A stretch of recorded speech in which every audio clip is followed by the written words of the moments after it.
Viewer discretion is advised. Signs right under your nose. They just give me a lot of homework. Children drowning in pressure. I just witnessed somebody get killed right in front of me. The pressures of social media, school, activities. It was just so much that I didn't want to deal with it anymore. Overwhelming them more than you think. 1 in 8 children try to commit suicide. Do you know the signs? There will be access to mental health experts throughout this entire show. If at any point you feel it's the right time to ask for help, call. The number is at the bottom of your screen. We're also hosting a conversation live right now on Facebook. Just head over to NBC DFW on Facebook. We have licensed professionals on hand to answer your questions. You're watching NBC 5 News, State of Mind, Kids Under Pressure. Mental health is a tough subject to talk about, especially when it comes to your kids. And as parents, it's hard to hear words like depression, anxiety, stress, and bullies, but we have to talk about them. It's a problem that won't go away. As parents, we often feel like taxi drivers shuttling our kids around from school to sports to social activities. And you know how stressful it is on you as an adult, so imagine what it's doing to your kids.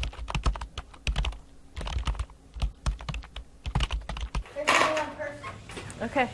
So anyway, how was camp today? My son goes to karate. Good. My daughter goes to soccer. What'd you guys do? Obviously, I work. All right. It's a routine single mom Anastasia Taylor has down pat. Picking up the kids from school, driving around town, her son Israel and daughter Lily trying to balance life. So it can be exhausting. What's stressful for parents is even worse when you're a kid. They just give me a lot of homework. Between schoolwork, martial arts, and chores, it can be hard for Israel to shut his brain down at night. I had trouble sleeping and I pushed everything off my bed. There's so much going on. Honors choir, the STAR test. You're supposed to be changing for karate. You didn't tell me. Kids also have to keep mom happy. Lily, this is why you need a napkin, sweet love. Never. Pay attention to what you're doing. Almost 4.5 million children in America have been diagnosed with anxiety, and almost 2 million with depression, according to the CDC. The numbers show this is definitely a teenage issue. But look at the numbers for children between 6 and 11 years old. They, too, are dealing with stress.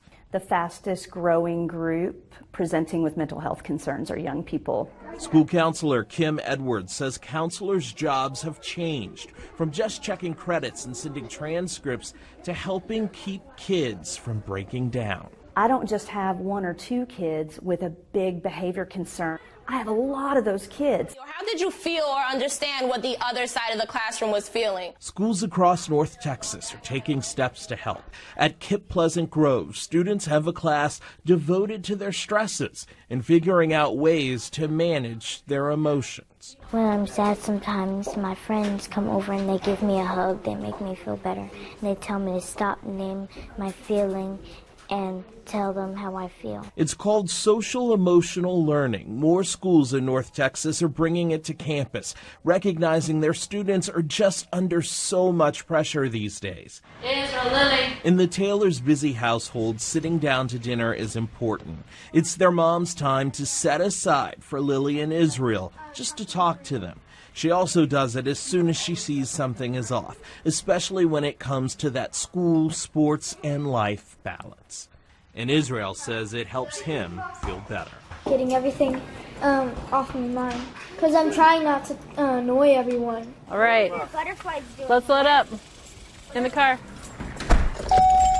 Anastasia walks the track every day while Lily is playing soccer. She lets her know it's not just her way of getting in exercise, but also her time to just breathe and handle the stress we all face in life. It's the oxygen mask analogy. If you don't take care of yourself, how can you take care of anyone else? You can help your kids find balance, but first you have to know what to look for. There are signs your kids are struggling. They're not always easy to pinpoint. First, kidshealth.org says never belittle your child's feelings. Look for short-term behavioral changes like mood swings, acting out, and changes in sleep patterns. Younger children may pick up some new habits like thumb sucking, hair twirling, or nose picking. Older kids may start to lie, bully, or talk back. Making time for your kids every day can make a big difference in how they handle stress, but don't force them to talk to you, even if you think you know what's wrong. And remember, some level of stress is normal, and let your kids know it's okay to feel angry, anxious, or stressed, and that other people have those same feelings.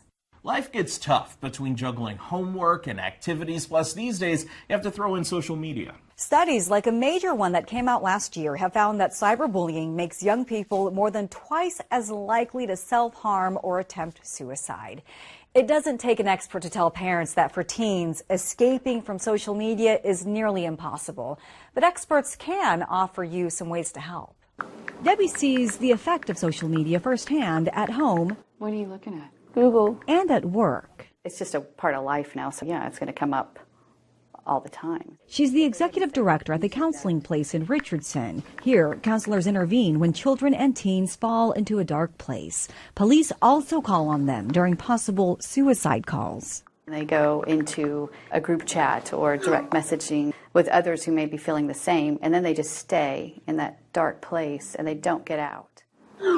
Experts say a negative comment or a screenshot or video that goes viral can have the same mental distress experienced by an adult who's lost a job. It's because teens lack maturity and life experience. Kids don't see the future like adults do, so when they're miserable, they think they're going to always be miserable. That's why psychiatrists say parents should talk with their teens openly about what happens on their social media accounts. It's so easy to say, oh, it'll get better. You're going to be fine. Don't worry about that. It's not a big deal. And really, the kid, that invalidates their worldview or their lens, as you said. So really hearing them, helping them feel heard. Parents should also talk with their child's school if they suspect cyberbullying. And parents should set stronger restrictions on their teens' social media use, even if it's not the popular rule at home. There are so many parents to say, well, that's just the way it is now. That's just the way it is. It's the way it is because we let it. And then I get judged and people don't want to talk to me. When I'm trying to do things for your mental health and to, put some restrictions and not just let you be immersed in your phone, and then there's other parents that won't do that, it's frustrating for me. It makes it hard for me. Many of the pressures children face happen at school, and that's why local districts are doing what they can to ensure that children who may need help don't slip through the cracks. One of those districts is Prosper ISD, where this year the district is launching a new partnership with Children's Health. High school, middle school, and even elementary school staff have been trained on how to recognize the signs of depression and anxiety in students.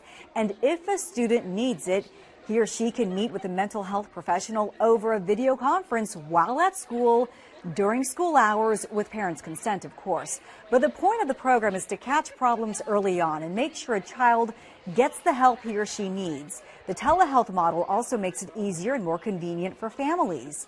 Parents and educators hope kids understand the message. We hope that our students are mentally healthier. They're able to recognize their signs of distress early and then know how to cope with their problems or know how to handle their situations. There's nothing wrong with getting help when you feel sad or when you feel stressed or, if there's something that happened and you're really sad about, grief.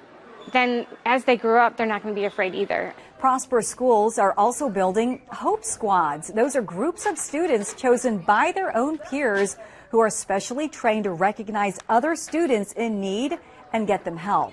The National Hope Squad program started in Utah and is now in schools all across the U.S. We often find out kids are under pressure when it's too late. All you have to do is ask some young adults about their memories. At first I was numb to it, and then I just started having little visions, and voices would tell me that I was probably gonna be next. I'm probably gonna get killed tomorrow. Next, that young man looks back at the stress he faced as a child. You're watching NBC 5 News, State of Mind, Kids Under Pressure.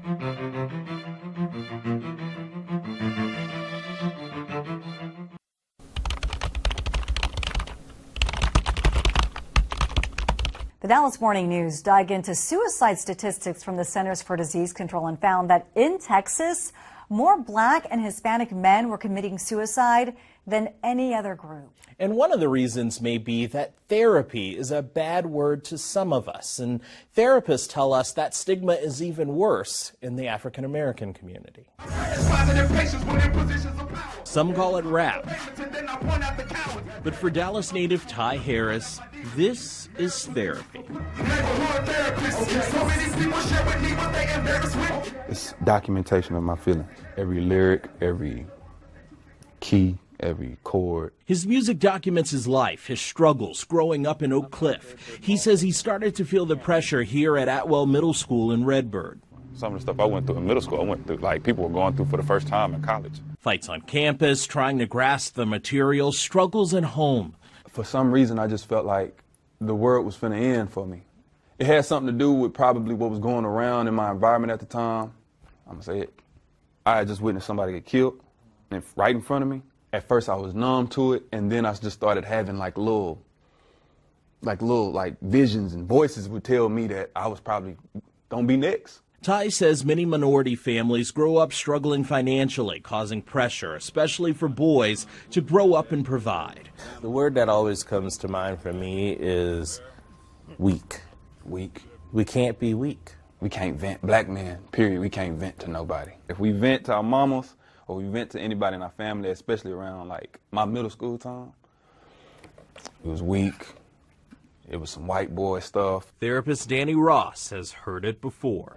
I get that all the time. Ross works with children on a school campus in Keller ISD. He specializes in counseling for African American men out of his Arlington office.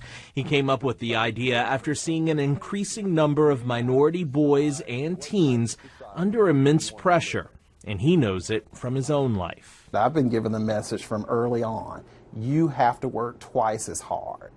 Great message, however, what's enough? In some neighborhoods, children of color struggle with crime and poverty, and in other communities, they're trying to settle in, go on dates, and succeed in schools where other students don't look like them.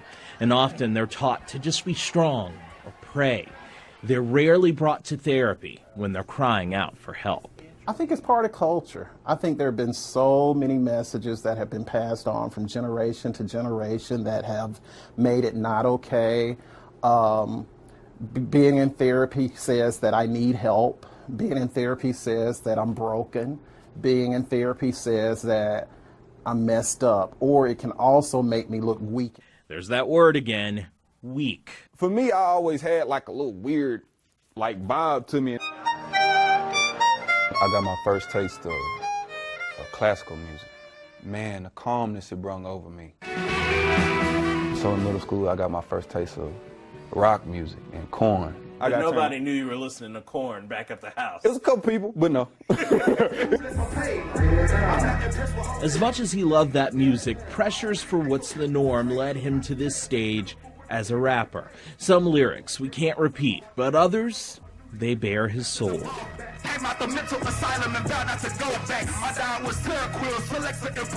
It's basically my open diary, man. It's me venting. It's like I feel like it's the healthiest way to vent for me. And when you walk off that stage, I feel liberated. I feel like I've achieved something. Like music got me. Music definitely saved my life. And what he turned around, so many others just can't. I still struggle with the story of 9-year-old Mackenzie Adams. She committed suicide in Alabama last year. Police say her grandmother found her dead, and some family members said racism was to blame after her classmates made fun of her for having a friend who was white.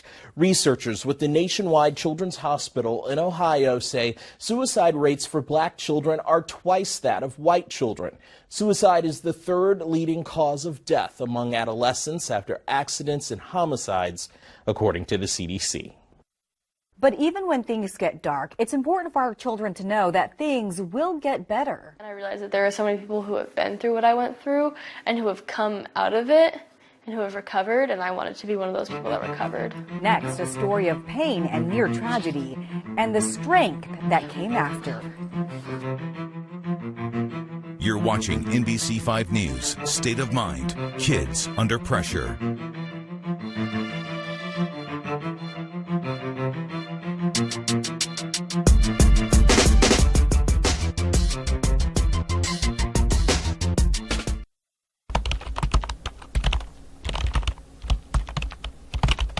The statistics for kids who struggle with mental health in Texas are staggering. The state's Health and Human Services Department broke down the numbers. Take a look. About 1 in 5 children surveyed between the grades of 9 and 12 reported they considered committing suicide. That was in 2017. Now here's the more heartbreaking number. 1 in 8 kids in that same age group say they actually tried to do it. Those statistics will really get to you, but there is help in North Texas. Yeah, Children's Health here in Dallas offers a unique program that's proving to be a success and is saving lives. Roll over, roll over. By now, 18-year-old Lily Allen is very open about the darkest time of her life. It was just so much that I didn't want to deal with it anymore. She was 15 years old, a talented dancer at Booker T. Washington High School for the Performing and Visual Arts in Dallas. But she was also the victim of bullying. I thought everything was fine, and then the social stuff started happening again. Mean girls were mean, and I started to self-harm once again. And then freshman year in February, I wrote my suicide note and was going to attempt suicide. She texted that suicide note to her friend, who called the police. The intervention saved her life. Police got to her right away, and they took her to Children's Health in Dallas. Kids coming in with suicidal thoughts or suicidal behaviors has really doubled over the last 9 to 10 years. Dr. Betsy Kennard is the director of a unique suicide prevention program called SPARK, born out of the increasing numbers of children attempting suicide. Here, they use evidence-based methods like teaching coping skills, mindfulness, and group therapies. In this particular session, patients shared the contents they chose to put inside their life box, reminders of why life is worth living.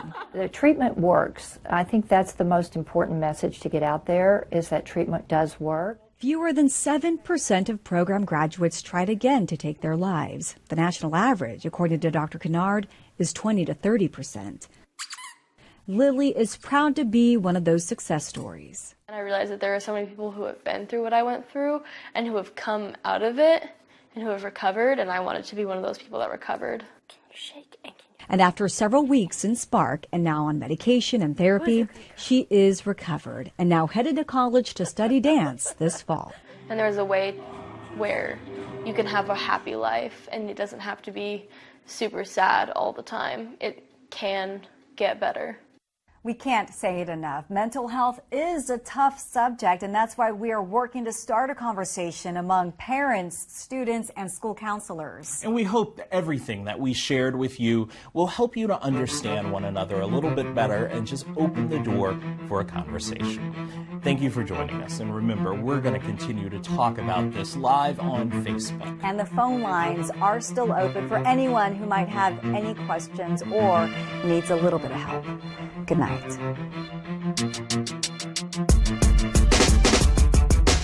We have multiple resources available on mental health, posted to NBCDFW.com. Just hit the State of Mind tab. There, you'll find expert advice, phone numbers, and a link to this entire show.